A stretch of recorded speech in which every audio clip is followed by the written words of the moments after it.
Great Lakes Prepping here. A couple weeks ago, I made a video showing how to process and can all of my tomatoes into a beautiful quart of tomato sauce. And today in this video, I'm going to be taking this jar of sauce and turning it into an amazing marinara sauce for pasta. There's a million videos out there and a million articles that show how to can tomatoes, but you know what? There's not nearly as many that show how to take your canned tomatoes and turn it into something amazing. So this is a recipe video to show how to do that. Now, of course, there's a ton of different ways that you can make red sauce for pasta.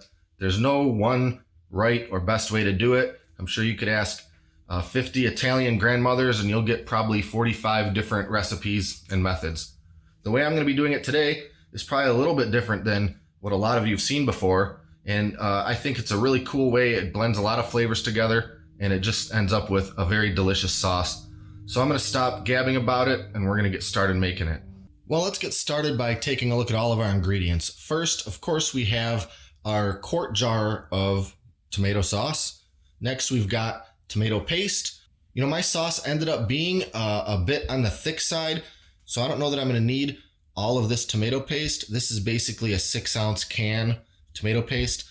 I might not use quite all of it. I'll probably end up maybe going with about half a cup. Next, we've got half a cup of red wine. I went with what I had on hand, which is Merlot.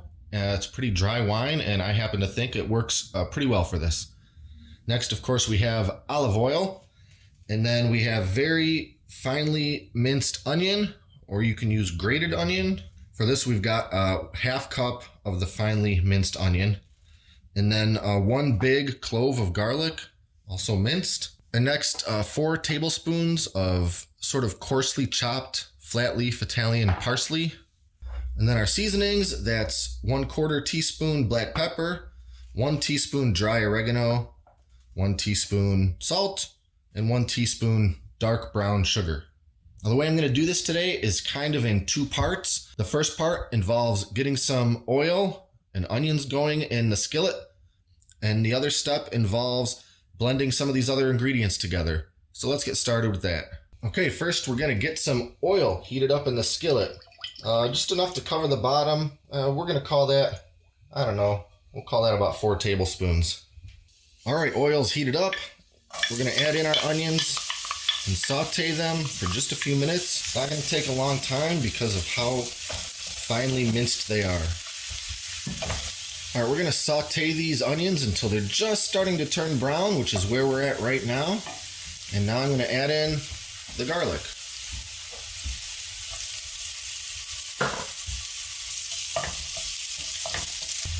Okay, now before those onions can get too much more brown, I'm going to add in half of the red wine, give or take.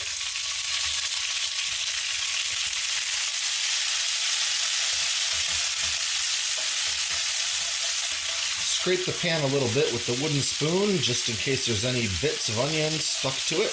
And we're going to let this reduce just for a couple minutes. Now I'll just add in the rest of that half cup of red wine. And I'm going to let this cook for just a little bit until the volume reduces by about half.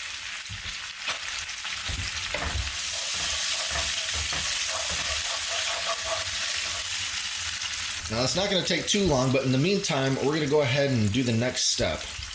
All right, this step basically involves combining the rest of these ingredients together and blending them up. Now for this, you could use a food processor, you could use a regular blender. For this, since there's not a whole lot to blend up, I'm going to use my ancient immersion blender. So what we're going to do is just pour everything in. I'll use this kind of oversized plastic cup here, but you know what? Use a bowl if you like. I like this because it can kind of contain everything and get a good blend. That's the parsley, the brown sugar, salt, pepper, oregano. Say 2/3 of this tomato paste right here, give or take. And about, I'm going to say, roughly 2 tablespoons of the olive oil. Now just blend it until it is about as mixed up and blended and pureed as you can get it.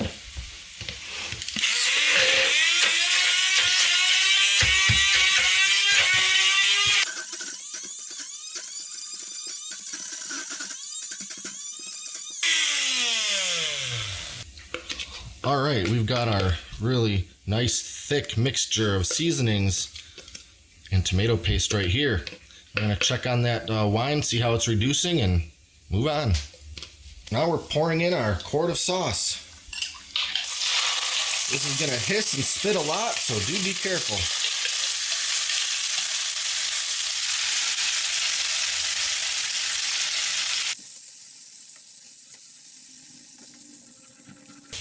And while we're stirring that in, we'll go ahead and add our mixture of seasonings and tomato paste.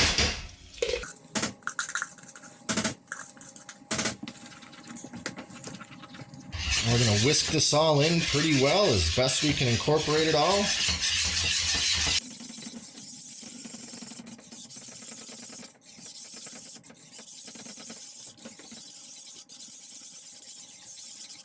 Now we just have to let this sit here and simmer about 15 to 20 minutes. You know, if you ended up with a thinner sauce, hopefully you added a little more tomato paste to even that out. You shouldn't need to simmer this for very long. You don't need to let it go all day like some homemade sauces. I'm gonna go ahead and make a huge mess here and see if I can't destroy this beautifully clean stovetop that I started with. I think this looks amazing. I mean, this is as thick and pretty as any sauce that you'd buy in a can, and well, that's an understatement in my opinion. I think it looks a lot better than anything you buy in a can. It's got a little texture to it because of those onions and maybe a little bit of the parsley that didn't get completely liquefied, but it's still quite smooth, which is what I like out of a pasta sauce. So we're just gonna give this, 15 or 20 minutes, stirring it pretty regularly, watching our heat so we don't get a lot of spatters and splattering all over the place. So we'll come back after about 15 or 20. All right, simmered for about 15 minutes and we're all done. I am pretty happy with how this came out. I gave it a little sample and it tastes great. So I don't think there's anything else that we can possibly do except serve this on some noodles and give it a proper taste test.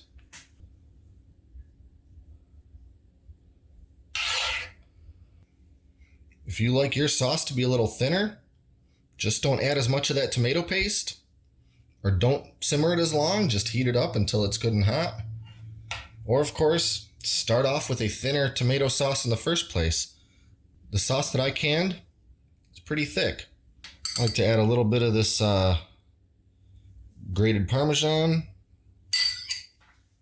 and why not a little bit more of that fresh parsley, just for some color there. So there we have it. We went from garden to jar to bowl in a whole lot of steps. Maybe more work than some people think is worth it, but I gotta tell you, there's something really satisfying about having this finished final product in front of me, ready for me to eat.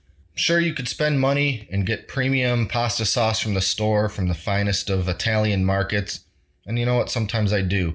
But in my humble opinion, there's nothing quite as fantastic as making something completely from scratch like this.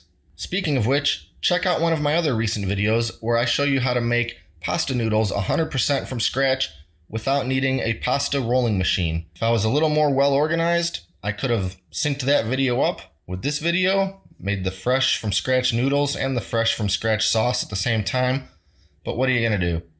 So that's about it. If you've got a pasta sauce that you make from scratch that you swear by and consider it one of the best, I'd love to hear about it. I'm always looking for new recipes, especially for pasta sauces and things like that. Share it in the comments or check us out on Facebook, the Great Lakes Prepping Facebook page.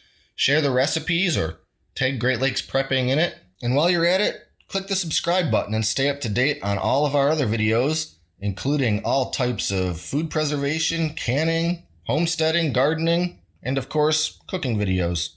That's it for now. Thanks for watching. And until next time, this is Great Lakes Prepping.